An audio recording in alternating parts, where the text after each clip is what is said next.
We have to change from the ways that we've been operating. We've been following after the customs of our oppressor. That's the stronghold that our people are having a hard time breaking the bows from. We're having a hard time saying no. The way we living isn't foul, or no, it's just we say it's just life. This is just what we're accustomed to. But the Lord lays the guidelines in the scriptures on how we're supposed to live as His chosen people. That's right. Salakia. So when we sign up for this contract to preach to our people, and when you come into this truth, you gotta be prepared. You gotta be prepared for change, for tribulation. Mm-hmm. You gotta be prepared for people to mock you. You gotta be prepared for people to think that you done gone crazy, think that you in a cult, to think that there's just something the hell wrong with you. That's right. Right? But we standing up for the Most High God. We ready for temptation, right? Because the prophets were killed by their own people, right? That's right. The apostles got put to death for standing up for the name of the Lord, right? So we got to be bold in this thing and be prepared for anything that gets thrown at us, right? So we got to be set apart. We got to stand up. Let's get Psalms 94 and 16.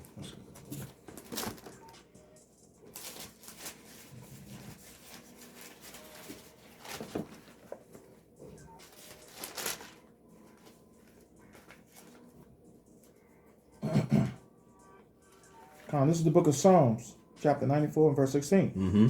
Who will rise up for me against the evildoers? What? Who will rise up for me against the evildoers? Who's going to rise up for the Most High against the evildoers? Keep going. Or who will stand up for me against the workers of iniquity? Who's going to stand up for the Most High Yahweh for those that work sin, that spread sin upon the face of the earth? That's right. Those that continue to destroy the earth with wickedness, abominations, witchcraft, and just foolishness and folly, right? Who's going to stand up for the Most High Yahweh? Binding ourselves to this contract means we stand up with great boldness. Right. Right? We stand up for righteousness. We stand up for the name of God, and we don't give a damn what anybody got to say. Right. All of us at one point was laden with wickedness, right? Laden in sin, right? It was just we were in the world and we didn't know the law, statutes, and commandments. We may have heard it, but we was like, oh, that's just that goody two shoes book. This book isn't a goody two shoes book. This is just a book of laws. This is a book of culture and history. It's not about being sweet for it. It's not about being a soft or sweet cupcake person. The Lord, as we read, the Lord is a man of war. That's right, brother. The way the Most High deals with things is bloodshed. The way the Most High handles His business is by destruction, right? So what we're trying to do is get our people to follow the way that God told us to live. There's nothing wrong with when your parents give you instructions on how to live and how to operate in their house. They lay the law of the land. That's right, brother. Right? So they say, you ain't finna do this in my house. You finna come in at this time, and I need you to do this, that, and the third. And if you don't want to do that, get the hell out of my house. Mm-hmm. Or I'm gonna beat your ass. So that's what the Most High, Yahweh, has guidelines on how you're gonna operate on the earth and the life that He gave you. Right? And if you don't, He's going to destroy you. Mm-hmm.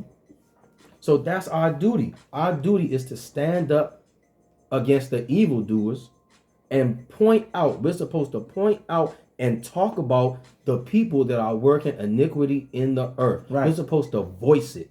Let's get Isaiah chapter 58 and 1. We're supposed to voice it. We're not supposed to be cradled up in a cocoon and say, oh man, what's going on in the world is bad, but I'm not finna say nothing because it's gonna make Mr. Massa mad. No, that's not our job. We're supposed to stand bold and say what the hell we supposed to say. Right. Stand bold, voice your opinion. America don't want you to voice your opinion. Your jobs don't want you to voice your opinion. Your family don't want you to voice your opinion. Right? But you know what the hell's wrong and right. So bring that out, Ken. This is the book of Isaiah chapter 58:1. Mm-hmm. Cry aloud, Uh-huh. spare not. Mm-hmm. Lift up thy voice like a trumpet. We're supposed to cry aloud and spare nobody's feelings. We're supposed to project ourselves, not talk real softly, like the so-called wicked-ass Catholic Church says, my son, oh, my son, that is a bad deed, with the old pedophile, foolishness and cupcake, dookie chasing, ways, right? We're not supposed to operate like the Catholic Church. We're supposed to stand boldly like Micah'ahla. That's right. He was an austere man. He was a strong and firm man. He didn't talk with teddy bears and flowers, right? He stood boldly for the truth of the Father Yahweh, right? Cry aloud, spare not. What else? Lift up thy voice like a trumpet, and show my people their transgressions, and the house of Jacob their sins. And show, the Lord said, my people, their transgressions, the house of Jacob, which is the house of Israel, their sins. That's right. We're supposed to tell you, blacks, Hispanics, and Native Americans, this is messed up when you do this. This is wrong when you operate like this, right?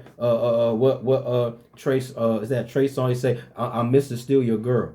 Right, and then our people like to boast about, I got it, I got his chick, you know what I'm saying? Yeah, I hit that, you know what I'm saying? But that's wicked, that's adultery, that's against the Lord's commandments. Go find you your own woman, right? And it ain't in the contract. That's right, it's not in the contract. And when you commit adultery, when you sleep with another man's wife, you're on your way to destruction. You may think that nothing happened to you yet. But then later on in life, when you try to find out, why the hell am I going through this? Why was something like this happen to me? You didn't repent. You didn't change from your way. And the Most High is judging you on all of the wickedness and iniquity that you put into the earth.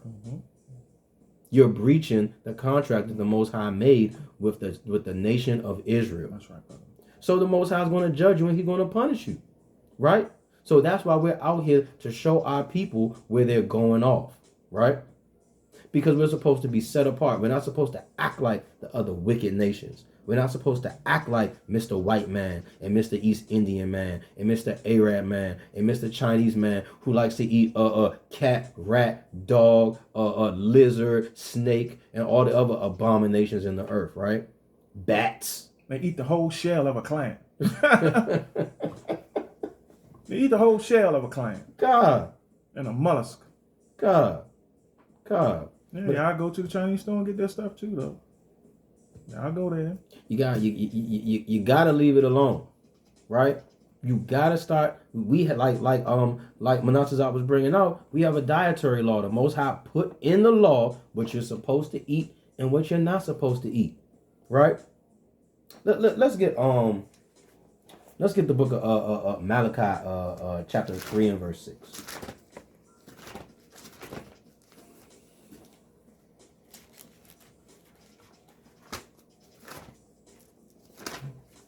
All of this is a part of the contract. That's the right. Most High, he keeps his word. He keeps his promise. He doesn't veer off from the path that he set, right? He keeps his word. He keeps his promise. So it's up to us to keep our word and keep up and uphold our end that our forefathers made with the Most High. Come on, bring it out, okay. This is the book of Malachi, chapter 3 and verse 6. For I am the Lord. I change not. He does what? I change not. He said he is the Lord Yahweh, and he doesn't change. So that means when Christ came and died on the cross and shed his blood, God is still the same God then, today, and in the future. The Most High is not going to change. Right? Keep going, King. Therefore, ye sons of Jacob are not consumed. So because the Most High doesn't change, that means he's not veering off from the covenant and the promise that he made with the house of Israel, you so-called blacks, Hispanics, and Native Americans. The Most High don't change, so that means his laws, statutes, and commandments haven't changed. That means you still got to do them. You still got to keep them. If you don't do them, you're going to be held accountable for it in that day. That's right. That day that's going to burn them up. We ain't talking about hell that you see on cartoons. We're not talking about hell that the so-called Catholic Church done told you about with Dante's Inferno and all that madness, right? That's where they got it from. All that madness, right? We're talking about the day of the Lord that's coming to burn up the earth like an oven. He's not playing no games.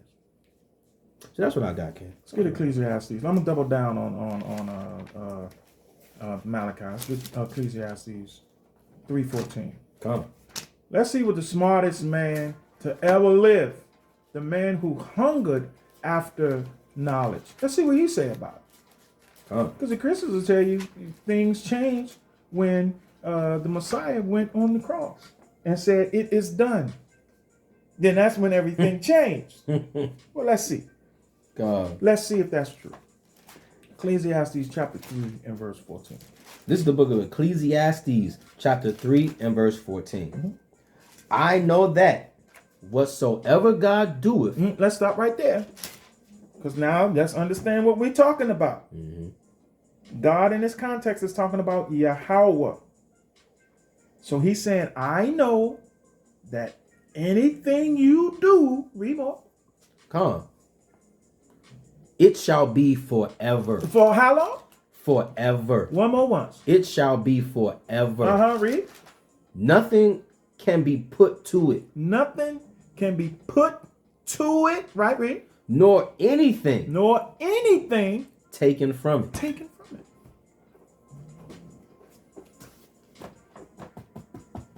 That's right. How do you defend that? How do you rebut this right here from a man who sought and spent most of his life trying to gain knowledge? Mm-hmm. He didn't ask for the riches. He didn't ask for the kingdom. He wanted knowledge to rule his people. Right.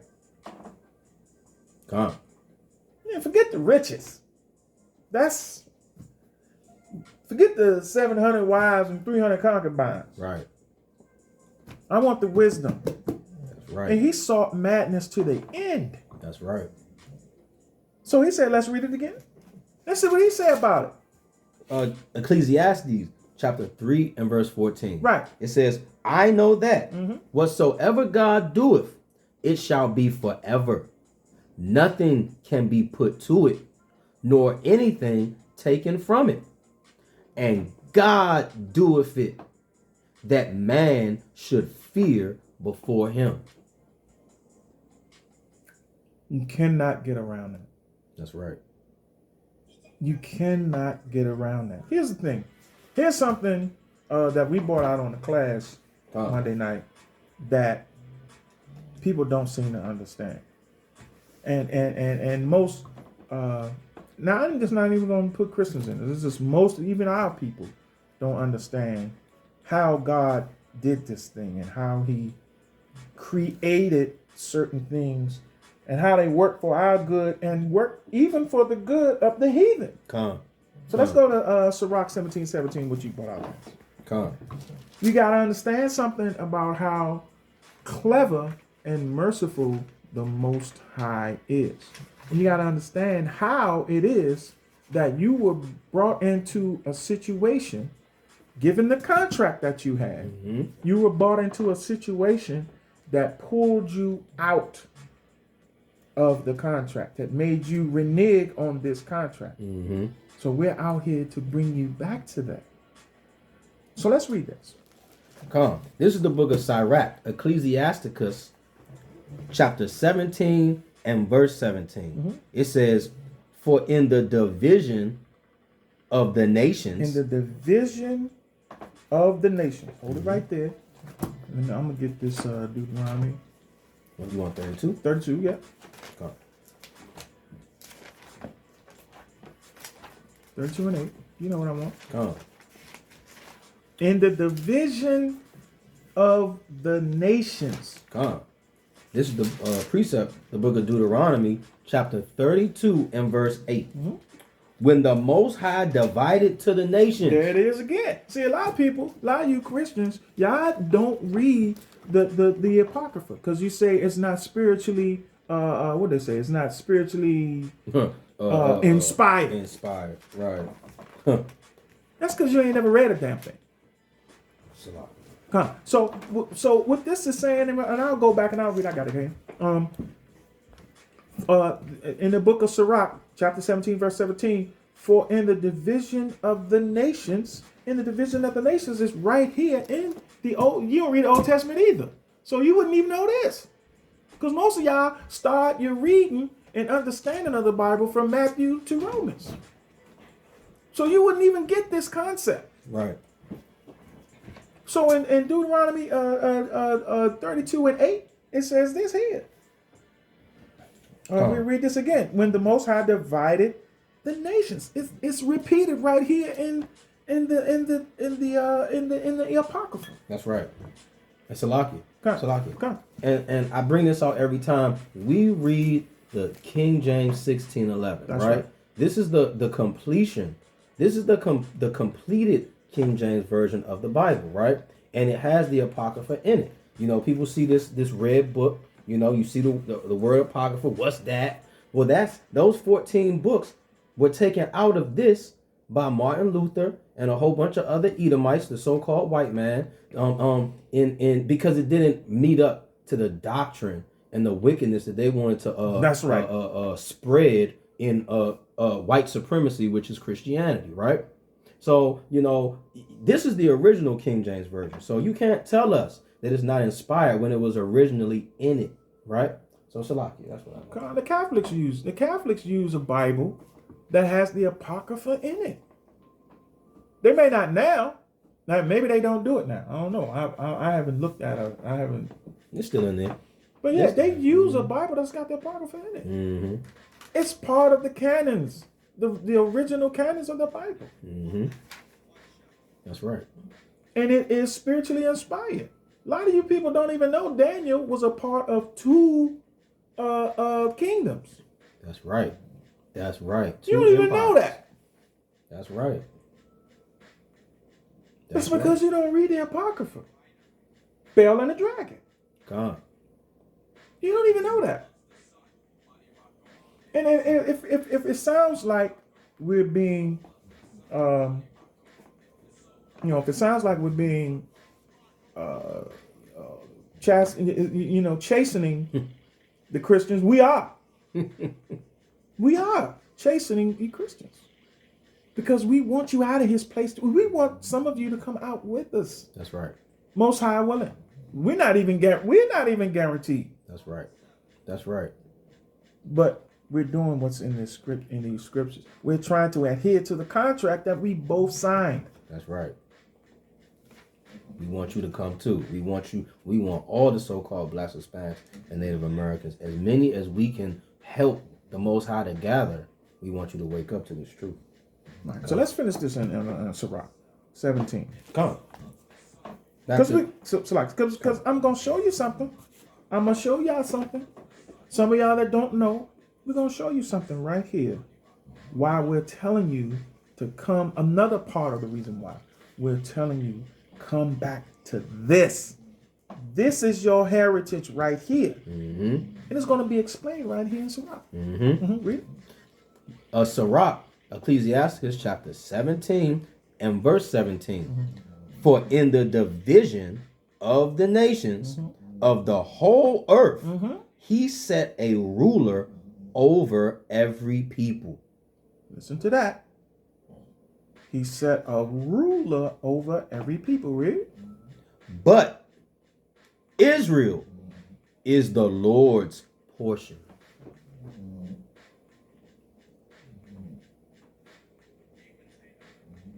So who is this ruler? God's.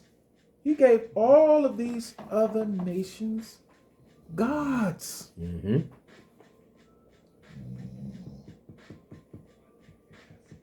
So the God of the Edomite is who? Santa Claus. Satan. Right. Satan Claus. Santa Claus. Valentine's Day. Hey, Cupid. women, Valentine's Day, Cupid shooting the arrow in your behind and you fall in love. Go. Mother's Day, birthdays, those are God's. Think of it like, think of this. You ever watch shows? Some of y'all may not, but you ever watch these shows where it always look like the Edomites seeing ghosts or having paranormal activity in their home? Right.